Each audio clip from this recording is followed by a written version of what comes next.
Muy buenas noches.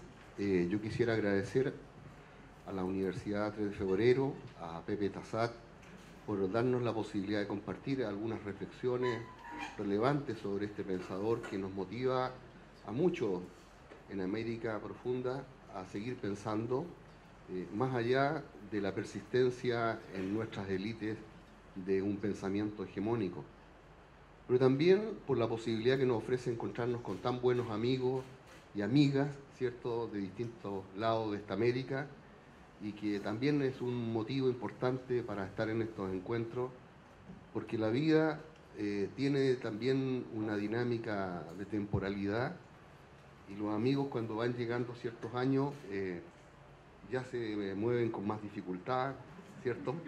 No van a todos los encuentros y toda la gente pregunta qué pasa con él o qué pasa con ella, ¿ya? O lo típico que cuando nos volvemos a encontrar, pero estás más joven, lo que ya es un indicio de que algo ha pasado, digamos, ¿ya? Que tenemos pelo más blanco, que echamos alguna gordura de más, etc. Eso es la vida. Y sobre esa vida, Rodolfo Kusch nos ha marcado profundamente en el sentido de que pensar no es algo diferente de cómo yo aprendo de alguna manera a asumir la complejidad de mi existencia vital. Y es ahí donde efectivamente la vida tiene un planteo de lo que pudiéramos llamar en un lenguaje filosófico, tiene una dimensión profundamente ética, o de una eticidad profunda por la que estamos viviendo, pero no de cualquier manera, sino que vivimos de una manera marcadamente humana. Y cito una pregunta que se hace Kusch en alguna parte y que se puede aplicar a tantos lugares de esta América. Dice Kusch: ¿se puede destruir la eticidad propia de un pueblo para crear una sociedad sin ética? Y esa probablemente es la pregunta que no solo en la Argentina en la que él pensó, y también en la Bolivia que él cruzó y estudió, sino que también en Chile, en Colombia, en Brasil, en cuánta parte de América, ¿cierto? Estas preguntas siguen dándonos vuelta. ¿Y por qué nos parece esta cuestión central? Porque al plantearnos la pregunta de la eticidad, lo que aparece como fundamental es saber si nosotros hemos adquirido un modo de aprehensión sapiencial de lo que estamos viviendo y donde se juega esto que nosotros llamamos a veces muy fácilmente la sabiduría. ¿Sabemos vivir sabiamente? Y aquí yo cito también alguna parte de donde Kusch nos dice: la consistencia de mi vida no radica solo en la parte de mi entidad que emerge del suelo y que se interna en lo universal, sino necesariamente también en lo que está sumergido en el suelo. El problema cultural propiamente dicho consistirá en conciliar los dos aspectos, encontrar el símbolo que reúna los dos aspectos. Hasta ahí Kusch. En el fondo, la cuestión que a mí me interesó desde muy joven es saber cómo nosotros podemos aprender la complejidad de la vida de nuestros pueblos a partir de eso que ha sido tan desconocido por los intelectuales modernizadores, por nuestras élites, que simplemente el pueblo, los indígenas y una serie de grupos y colectivos humanos aparecen simplemente marcados por la ignorancia, marcados por el no saber hacer, marcados de alguna manera como a veces nos ocurre a nosotros los docentes en nuestras universidades, cuando hablamos de los jóvenes que llegan a nuestras aulas y decimos que los jóvenes hoy día no saben esto otro y no saben esto de más allá. Y entonces yo me hago la pregunta a los Kusch y yo diría entonces, bueno, pero ¿qué es lo que saben? Porque si han llegado a la edad que tienen y si han llegado a estar en esta sala y a poner, digamos, su mejor disposición para escucharme y luego saben hacer cosas importantes en su vida, entonces quiere decir de que hay algo que nosotros no estamos pensando suficientemente bien. Y aquí yo quisiera dejar esta relación directa con Kuch para poder enfrentar, digamos, a mis propios frais et périls, como dicen en francés, ¿cierto? Ensayar por mí mismo, ¿cierto? Algo que en Kuch está marcado por toda una transversalidad de su pensar hacia el mundo andino, con una relación profunda que yo he hecho desde mis tiempos de doctorado con el mundo mapuche. Cuando yo presento una tesis, ¿cierto? Un proyecto de tesis, y propongo estudiar la sabiduría religiosa del pueblo mapuche, muchos de mis mejores colegas dijeron, pero ¿por qué si tú eres filósofo te vas a dedicar a hacer algo que es de los antropólogos? Además, ¿qué es lo que tienen los mapuches que nos puedan enseñar a nosotros, ¿cierto? Los chilenos.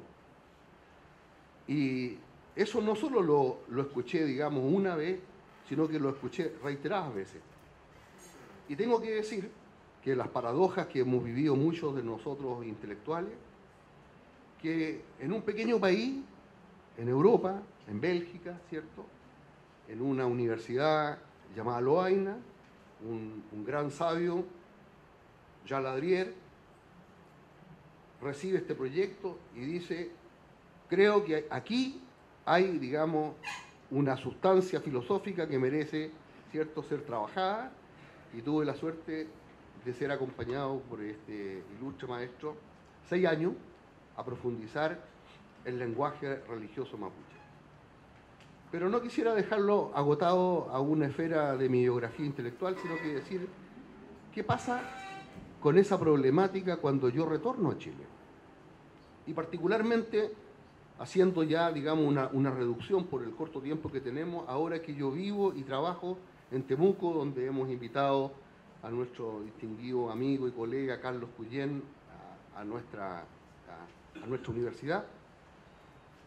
¿Qué podemos nosotros hacer por repensar esa sabiduría profunda del pueblo mapuche?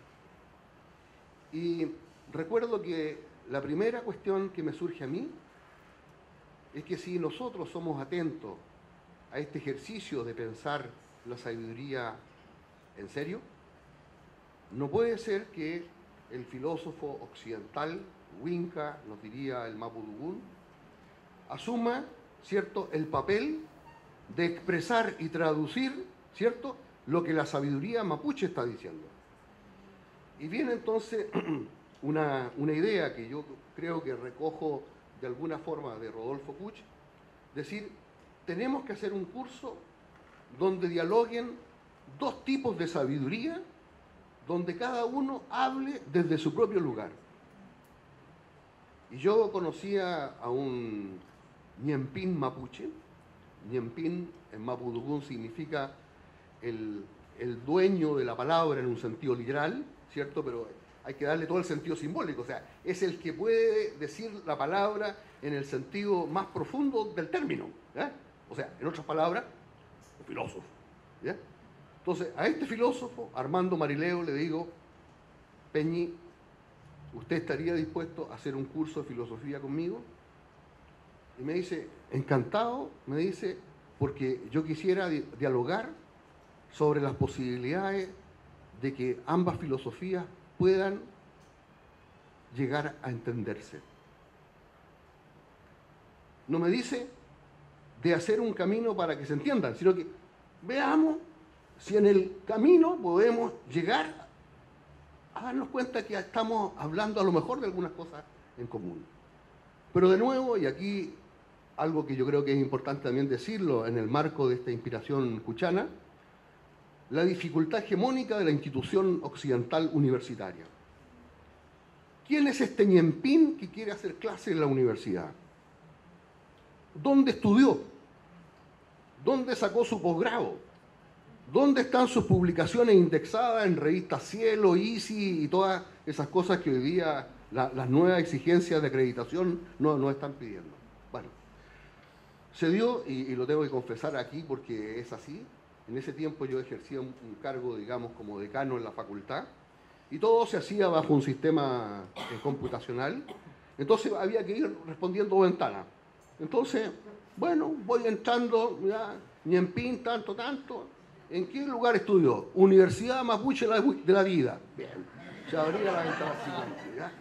Grado máximo que estuvo, doctor en filosofía, ¿ya? Y así vamos siguiendo, y quedó aceptado por la plataforma de la universidad. ¿Qué es lo interesante del ejercicio? Más allá de la trampa institucional en la que yo mismo, digamos, asumía las contradicciones entre mi búsqueda filosófica y mi rol, digamos, de decano. Lo importante es que hoy día llevamos, ¿cierto?, un curso que lleva 8 versiones, donde cada semestre hacemos esta experiencia, donde yo hablo como representante, entre comillas, de la filosofía occidental, tratando de buscar aquellos temas que pueden conectar mejor, ¿cierto?, lo que hemos hecho en Occidente en perspectiva de diálogo y de encuentro con el otro, y él desde su perspectiva del micromundo mapuche y particularmente de su manejo del mapudungún, me va mostrando aquellas cosas en las cuales nosotros difícilmente los Wincas no entendemos y difícilmente nosotros vamos a ceder, porque ahí hay cuestiones muy centrales como son la cuestión de la verdad, la cuestión de la unidad del saber, la cuestión de la pretensión de la ciencia, ¿cierto?, de querer decir algo como una última palabra, y una serie de cosas que uno podría encontrar, ¿cierto?, en muchas de las reflexiones de Rodolfo Pucho. Yo solamente quiero terminar diciendo lo siguiente. En algún minuto, cuando tuvimos que pensar, porque este es un curso formal, los estudiantes tienen que tener evaluaciones. Entonces, yo le digo, oiga Peñi, le digo, bueno, pero ¿cómo vamos a evaluar esto? Entonces me dice, bueno, pero como esto es un diálogo, me dice, usted evalúe la parte Winca. Y yo evalúo la parte mapuche. ¿Ya? Ya, pero ahí estábamos aparte, digamos, cada uno evaluaba, digamos, ¿cierto?, la parte que estaba trabajando. Pero decidimos dar un paso más y pensábamos que el momento clave era el momento de la sabiduría del vivir, y eso tiene que ver en el primer semestre con la celebración del Huetripantu, que en Mapudungún es simplemente, ¿cierto?, la gran fiesta ceremonial, ¿cierto?, del Año Nuevo Mapuche. Entonces, a mí se me ocurre, ¿cierto?, en mi pragmatismo winca, decirle, oiga Peñi, pero bueno, pero esto lo vamos a hacer en la sala de clase. Ah, no, me dice, absolutamente no. Esto tiene que hacerse en condiciones rituales, y eso significa pasar toda la noche preparando comida, bailando, rezando. Y estamos hablando que en el sur de Chile, en el mes de junio, es un mes de lluvia, un tiempo muy helado y todo lo demás. Entonces, obviamente que de nuevo ahí, ¿cierto?, mi propia experiencia intelectual y mis responsabilidades también entraban en tensión. Mucha gente me decía, pero en los tiempos que era decano, hoy día ya no me dicen nada porque ya caí en desgracia, así que no pasa nada, ¿cierto? Pero me decía, ¿usted sabe lo que significa llevarse a todos los jóvenes una noche fuera? ¿Y qué puede pasarle a la chica? ¿Y qué puede pasar aquí? ¿Y si se le pierde uno? Bueno, al final, todo, ¿cierto?, los temores nuestros occidentales para no tener una experiencia, obviamente, de convivencia. Quiero decir que para los chicos es la experiencia más fabulosa que puedan vivir de todo el curso.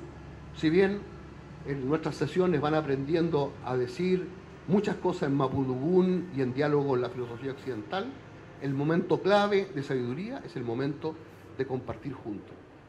Ver jóvenes que no se conocen de las carreras más distintas, preparar juntos comida, compartir la comida, bailar, y aunque ellos no sepan mapudungún, poner, digamos, ¿cierto?, una cara así como de que entienden algo cuando el ñampín se pone a rezar a medianoche, a las 2, a las 5 de la mañana. Esa es una experiencia que yo encuentro que es extraordinaria. Entonces, yo quisiera terminar con esas palabras, decir que en realidad la verdadera sabiduría a la que nos invita Kuch es esta experiencia del diálogo con otros, de esos otros que pensamos que no tienen saber, de esos otros que tienen mucho que enseñarnos, pero a condición que sepamos darle su palabra y que sepamos entonces encontrar esos espacios para que ellos se expresen como no lo han hecho hasta el día de hoy. Muchas gracias.